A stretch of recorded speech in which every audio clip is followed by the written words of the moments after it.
نحمده ونصلي ونسلم على رسوله النبي الأمين المقين الحنين الكريم الرؤوف الرحيم اما بعد بسم اللہ الرحمن الرحیم۔ آج کی نہایت ہی پروقار اور خوبصورت افتتاحی تقریب میں شریک طلباء، اللہ رب العزت کا بے پایہ لطف و کرم اور احسان عظیم ہے جس نے توفیق عطا فرمائی اور ہم سب یہاں پر ایک لاہور کی عظیم درسگاہ میں، جو کہ نہایت ہی حسین انداز میں تعمیر کی گئی ہے اور اسلام کے امن پسندانہ پیغام اور اعتدال پر مبنی پیغام کی تعلیمات کے لیے اس جامعہ کا وجود عمل میں آیا ہے، یہاں پر جمع ہے۔ اللہ پاک ہم سب کا یہاں پر جمع ہونا اپنی بارگاہ اقدس میں قبول و منظور فرمائے۔ جو بہت ہی پیارے طلباء یہاں پر بیٹھے ہیں، آپ سب کے لیے ایک دو گزارشات عرض کرنا چاہتا ہوں۔ اسلام، اس کی تاریخ بڑی عجیب ہے۔ اس کی تاریخ کے اندر 1000 سال سے زائد عرصہ سنہری بھی ہے۔ اس کی تاریخ کے اندر علمی بلندیاں، تحقیقی بلندیاں بھی نظر آتی ہیں، سیاسی مارکے بھی نظر آتے ہیں، جنگ و جدال بھی نظر آتا ہے، عروج بھی نظر آتا ہے، کبھی ظاہری زوال بھی نظر آتا ہے۔ اگر اس کا بغور جائزہ اور مطالعہ کیا جائے تو ہم یہ دیکھ سکتے ہیں کہ وہ دور جس کو عموماً ہم امت مسلمہ کا گولڈن ایرا کہتے ہیں یا سنہرا دور کہتے ہیں، اس دور میں وہ کیا شے تھی جس نے امت مسلمہ کو وہ گولڈن ایرا عطا فرمائی تھی؟ وہ یقیناً دیگر عوامل کے ساتھ سب سے اہم شے علم تھی اور علم کے لیے قائم کردہ درسگاہیں تھیں۔ اسلام میں جو ایک طویل دور علم کا، تحقیق کا، سائنس کا، ہنرمندی کا جو گزرا، اس کے اندر میجر کنٹریبیوشن ان عظیم درسگاہوں کا تھا، ان عظیم مدارس کا تھا، انسٹیٹیوشنز کا تھا، جامعات کا تھا، جن جامعات نے بیک وقت عظیم سائنسدان بھی پیدا کیے، محققین، معلمین، علماء، محدثین بھی پیدا کیے، صوفیاء بھی پیدا کیے، عظیم المرتبت شخصیات بھی پیدا کی، اور اس کے ساتھ ساتھ ملک و ملت کے لیے بڑے بڑے عظیم رہنما بھی پیدا کیے۔ تو یہ وہ درسگاہیں اتنی جامع تھیں کہ وہاں سے کہیں جابر بن حیان پیدا ہو رہے تھے،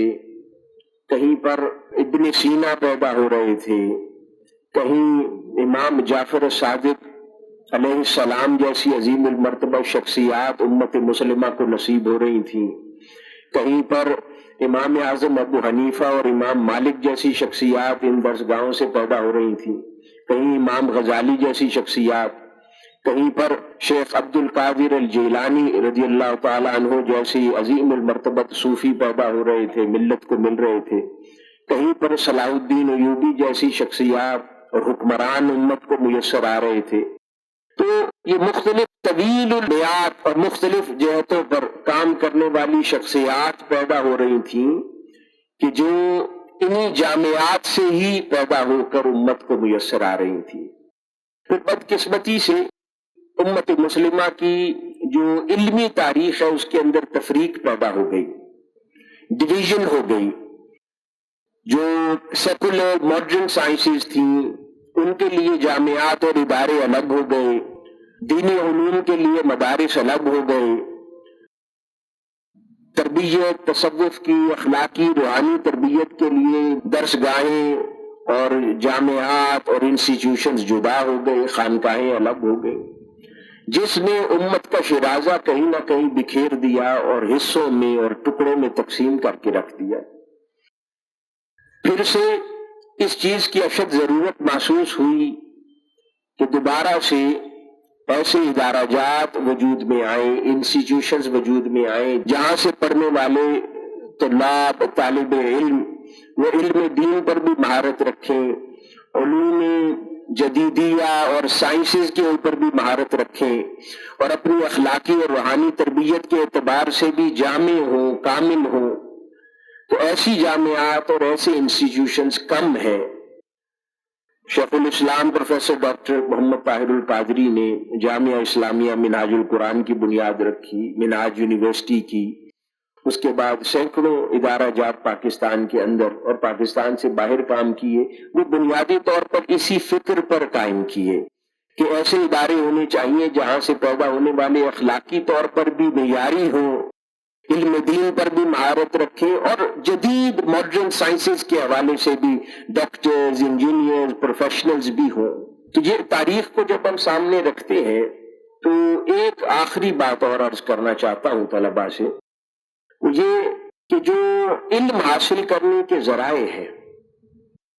ان پہ ہمیشہ غور کیا کریں، ان کو کبھی بھولیں نہیں۔ جو دنیاوی علوم ہیں یہ ہم حصوں سے حاصل کرتے ہیں۔ مثال کے طور پہ قرآن مجید بھی اس کی بات فرماتا ہے کہ ہم اپنی آنکھوں سے دیکھتے ہیں تو ایک ویژول علم حاصل ہوتا ہے، سونگتے ہیں، سونگنے کی حس ہے، اس سے بھی علم حاصل ہوتا ہے،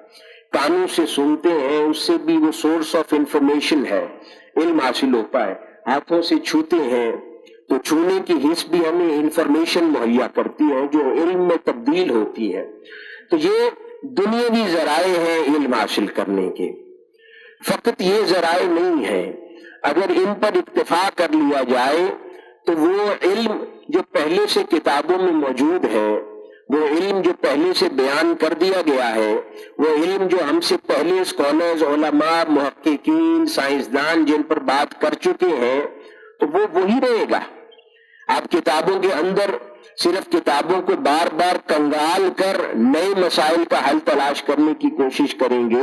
تو کچھ نہ کچھ کر لیں گے، لیکن یہ ممکن نہیں ہے کہ آپ نئے مسائل کا کمپلیٹلی نیا حل پرانی ابحاث سے نکال لیں۔ تو آپ کو کچھ نہ کچھ نیا ذریعہ چاہیے، اور کائنات انسانی میں ہر نئی شے کا خالق صرف اللہ رب العزت کی ذات ہے۔ ہر نیا خیال بھی کائنات میں اگر پیدا ہوتا ہے تو اس کو پیدا کرنے والا بھی اللہ ہے۔ کائنات میں ہر نئی سوچ کا خالق، جیسے کائنات کی ہر شے، انسان، کائنات کے اندر جتنا بھی رد و بدل ہے، تبدیلی ہے، رفتار ہے، کچھ بھی ہے، ہر شے کو اللہ تخلیق فرماتا ہے۔ اس طرح ہمارے ذہنوں میں آنے والے خیال کو بھی اللہ تخلیق فرماتا ہے۔ تو ایک وہ علم میں نے عرض کیا کہ جو ہمارے حواس خمسہ سے ہمیں نصیب ہوتا ہے، یا وہ کتابوں کو دیکھتے ہیں یا کسی کو سنتے ہیں، اپنے اساتذہ کو سنتے ہیں، اور ایک اور علم ہے جو براہ راست اللہ رب العزت کے حضور سے، حضور الہی سے نصیب ہوتا ہے۔ وہ نئی سوچ ہے، وہ نیا خیال ہے، وہ نیا ارادہ ہے، وہ نیا سولوشن ہے جو براہ راست حضور الہی سے نصیب ہوتا ہے، اللہ رب العزت کی بارگاہ سے نصیب ہوتا ہے۔ اب وہ کیسے نصیب ہوتا ہے؟ آپ میں سے کئی نے احباب نے دیکھا ہوگا ٹیلیسکوپ کیسے آپریٹ کرتی ہے۔ ٹیلیسکوپ جس سے ہم چاند دیکھتے ہیں، سیارے دیکھتے ہیں، وہ ایک بہت لمبی سی ایک ٹیلیسکوپ ہے، اکوپمنٹ ہے۔ اگر اس کو بغور دیکھیں یا بعد ازاں جا کر انٹرنیٹ پہ ہمارے طلباء دیکھیں تو اس کے آگے ایک لینز لگا ہوتا ہے، جیسے کیمرے کے آگے ہوتا ہے، جیسے ہمارے کیمرہ مین حضرات کھڑے ہیں ان کے آگے ایک لینز لگا ہے، تو ٹیلیسکوپ کے آگے بھی ایک لینز ہوتا ہے، اور ایگزیکٹلی اس کے پیچھے اس لینز کے سامنے ایک شیشہ لگا ہوتا ہے، اس کو ریفلیکٹر کہتے ہیں، اور اس ٹیلیسکوپ کے اوپر ایک اور مقام ہوتا ہے جہاں پر آپ اپنی آنکھ جما کر اس نظارے کو دیکھتے ہیں، اس منظر کو دیکھتے ہیں۔ اب یوں ٹیلیسکوپ کو اپنے سامنے لے آئے ذرا امیجینیشن میں کہ اس کے ایک پہلو پر لینز ہے، اس کے ایگزیکٹلی سامنے نیچے ریفلیکٹر شیشہ ہے، اور اس کے اوپر وہ آنکھ ہے جس سے آپ منظر کو دیکھتے ہیں۔ انسان کی بھی کچھ ایسی ہی صورت ہے۔ انسان کا حواس خمسہ جو ہے یا پھر دماغ ہے جو سوچنے کی صلاحیت رکھتا ہے، وہ اس لینز کی مانند ہے جو انفارمیشن گیدر کرتا ہے، اور پھر ریفلیکٹر اس کا دل ہے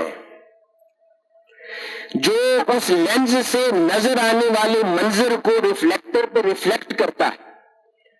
اور وہ ریفلیکٹر پھر اس امیج کو اس مقام تک پہنچاتا ہے جہاں پر انسان کی آنکھ رکھی ہوئی ہوتی ہے۔ حاضرین گرامی، اللہ پاک نے دنیاوی علوم کو سمجھنے کے لیے حواس خمسہ اس لینز کی مانند بنائے ہیں، اور وہ امور، وہ علوم جو اللہ رب العزت براہ راست نئی سوچیں عطا فرماتا ہے انسان کو، وہ انسان کو روح کے ذریعے میسر آتی ہیں، کیونکہ اللہ رب العزت کا عالم ارواح کا وہ نمائندہ روح ہے انسان کے جسم میں۔ جب اللہ رب العزت کسی کو نیا خیال اس کے دل میں ڈالنے کا ارادہ کرتا ہے تو اس کی روح میں علم ودیت فرماتا ہے، اس کی روح کو علم عطا کرتا ہے، نئی سوچ عطا کرتا ہے، اور پھر وہ نئی سوچ جو روح کو نصیب ہوتی ہے وہ دل کے آئینہ پر، دل کے ریفلیکٹر پر وہ سوچ ریفلیکٹ ہوتی ہے، اور وہ جب سوچ ریفلیکٹ ہوتی ہے وہ پھر دل کا ریفلیکٹر اس نئے خیال کو، اس نئی سوچ کو، اس نئے علم کو انسان کے دماغ تک پہنچاتا ہے، اور پھر انسان کا دماغ اس کے جسم کے باقی اعضاء کو حکم جاری کرتا ہے کہ یہ کام کر دو۔ اب یہاں پر وہ جو دل ہے اس کا ریفلیکٹر، اس کا بڑا کام ہے۔ اگر وہ دل جو ریفلیکٹر ہے ٹیلیسکوپ کا، انسان کے جسم کا، وہ ریفلیکٹر اگر گدلا ہوگا، طلبہ غور سے سنیں، اگر وہ دل کا ریفلیکٹر گدلا ہوگا،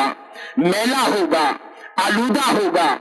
تو اس کے اوپر جتنا بھی اعلیٰ سے اعلیٰ علم چمکے، جتنی بھی اعلیٰ سے اعلیٰ خبر چمکے، وہ ریفلیکٹر کیونکہ صحیح عکس آگے پہنچا نہیں سکتا، وہ میلا ہے، وہ گدلا ہے، تو وہ اس خبر کو اوپر نیچے کر دے گا، وہ اس خبر کو توڑ دے گا۔ کبھی شیشہ لگا ہو گھر میں، رنگ اس کا چھوٹ جاتا ہے، کہیں کہیں سے وہ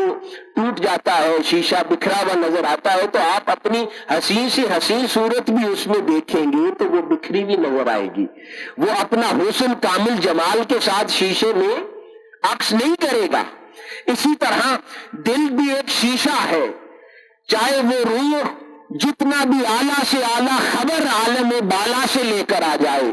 اللہ کے حضور سے جتنی بھی اعلیٰ سے اعلیٰ سوچ اتار کر انسان میں لے آئے، اس کا دل اگر میلا ہے تو وہ صحیح خبر دماغ تک نہیں پہنچاتا، اور دماغ فقط حواس خمسہ اور دنیا کے ذرائع پہ ڈپینڈ کرتے ہوئے حل تلاش کرنے کی کوشش کرتا ہے۔ اس لیے دنیا میں رہتے ہوئے پاکستان کے کتنے مسائل ہیں، دنیا داری سے وہ مسائل آج تک 70-75 سال میں حل نہیں ہو سکے، کیونکہ دل گدلے ہیں، دل میلے ہیں۔ اور وہ دلوں پہ میل کس شے کی ہوتی ہے؟ دلوں پہ میل بری خواہشات کی ہوتی ہے، دلوں پر میل گناہ کی ہوتی ہے۔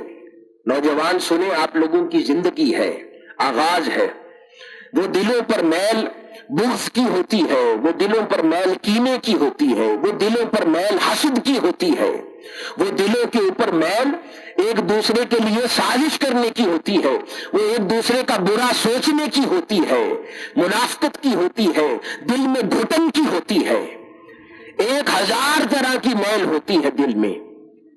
وہ اس سے دل گدلا ہو جاتا ہے، دل صاف نہیں رہتا، دل چمکدار نہیں رہتا، اس لیے وہ دل قاصر نہیں ہوتا خیر کی خبر انسان کے دماغ تک پہنچانے کی۔ اور اس دل کو جتنا چمکا لے، اچھے اعمال سے چمکا لے، اللہ اور اس کے رسول اہل بیت اطہار کی محبت سے چمکا لے، اس دل کو خیر کے کام سے چمکا لے، ہر حسد کو دور کر دے، ہر بغض کو دور کر دے، ہر کینہ کو دور کر دے، کبھی کسی کے لیے برا نہ سوچے، کبھی کسی کے لیے سازش نہ کرے، کبھی کسی کے لیے دل میں نفرت نہ رکھے، کبھی کسی کے لیے دل میں غصہ نہ رکھے، ایک دوسرے کو معاف کرنے کا جذبہ رکھے، ایک دوسرے کی مدد کرنے کا جذبہ رکھے، ایک دوسرے کے لیے دل وسیع ہو جائے، ایک دوسرے کے لیے ہاتھ اور بازو وسیع ہو جائیں، ہر کسی کو سینے سے لگائیں، ہر کسی سے پیار کریں، دنیا میں نفرت پھیلانے والے نہ بنے، دنیا میں محبت پھیلانے والے بنے، علم کی خدمت کریں، علم کو اللہ اور اس کے رسول کے لیے حاصل کریں، علم کو نوکری کے لیے حاصل نہ کریں، علم کو ذاتی شہرت کے لیے حاصل نہ کریں، علم کو دنیا کے اندر عزت اور رتبے کے لیے حاصل نہ کریں، علم کو دین کی خدمت کے لیے حاصل کریں، علم کو اللہ اور اس کے رسول کی امت کی خدمت کے لیے حاصل کریں، اللہ کی مخلوق کی خدمت کے لیے حاصل کریں، اور دل کو وسیع کر لیں، فرگیونیس کا جذبہ ہو، معاف کریں ایک دوسرے کو۔ اگر ایسے کام کریں گے دل ہر اگلے دن چمکتا جائے گا، جو ریفلیکٹر ہے وہ حسین ہو جائے گا، پھر اللہ کے حضور سے روح پر جو کچھ وارد ہوگا وہ اپنی اصل کے ساتھ، اپنی اصل شان کے ساتھ، اپنے تمام معانی کے ساتھ وہ چمکے گا دل کے آئینے پر، اور پھر وہ دماغ تک پہنچے گا، اور انسان اس دنیا میں رہتے ہوئے جس مسئلے میں ہاتھ ڈالے گا بہترین حل عطا کرے گا، کیونکہ اب وہ نئی سوچ بغیر کسی ڈیویشن کے، بغیر کسی توڑ مروڑ کے، وہ خیر کے ساتھ دماغ تک پہنچ رہی ہے۔ یہ پیغام میں اپنے طلباء کو دینا چاہتا ہوں یہاں پر، کہ آپ لوگوں کا آغاز زندگی ہے، اپنی زندگی میں ہمیشہ تقویٰ، طہارت، پاکیزگی کا دامن ہاتھ سے نہ چھوڑیں، زبان پر کبھی جھوٹ نہ لائیں، ہمیشہ خیر کے نمائندے رہیں، خیر کی بات آگے پہنچانے والے رہیں، اعتدال پر قائم و دائم رہیں، محبت کو بانٹنے والے بنے، نفرت، بغض، جہاں پر ایک دوسرے کو گالی گلوچ دی جاتی ہو، اگر ظلم کی بات ہو، کسی کے ساتھ ناانصافی کی بات ہو، کبھی بھی اس کا حصہ نہ بنے، خیر کے نمائندے ہمیشہ رہیں۔ اللہ پاک آپ لوگوں کو بھی ایسے حسین دل عطا کر دے گا، اور پھر اللہ پاک آپ لوگوں سے بھی آپ کی زندگی میں بڑے بڑے کام لے گا، آپ لوگوں سے بھی اپنی امت کے لیے خدمت قبول فرمائے گا، آپ لوگوں کو بھی اپنی امت کی بہتری کے لیے چنے گا، کہ ملک و ملت کی بہتری کے لیے چنے گا۔ یہ پیغام ہے، اور دعا گو کہ اللہ پاک آپ لوگوں کی توفیقات میں اور اضافہ فرمائے، اور اس کے علاوہ بھی جتنے ہمارے اسکالرز ہیں اور پاکستان کے معزز شخصیات ہیں جو علم کی خدمت کر رہے ہیں، اللہ پاک ہر ایک کی کوشش کو، کاوش کو قبول و منظور فرمائے، توفیقات میں اضافہ کرے، تاکہ اپنی محنت سے، کوشش سے، کاوش سے اور اللہ کی توفیق سے ہم پاکستان کا بھی بھلا کر سکیں، حضور کی امت کا بھی بھلا کر سکیں، اور انسانیت کا بھی بھلا کر سکیں۔ والسلام وما علینا الا البلاغ۔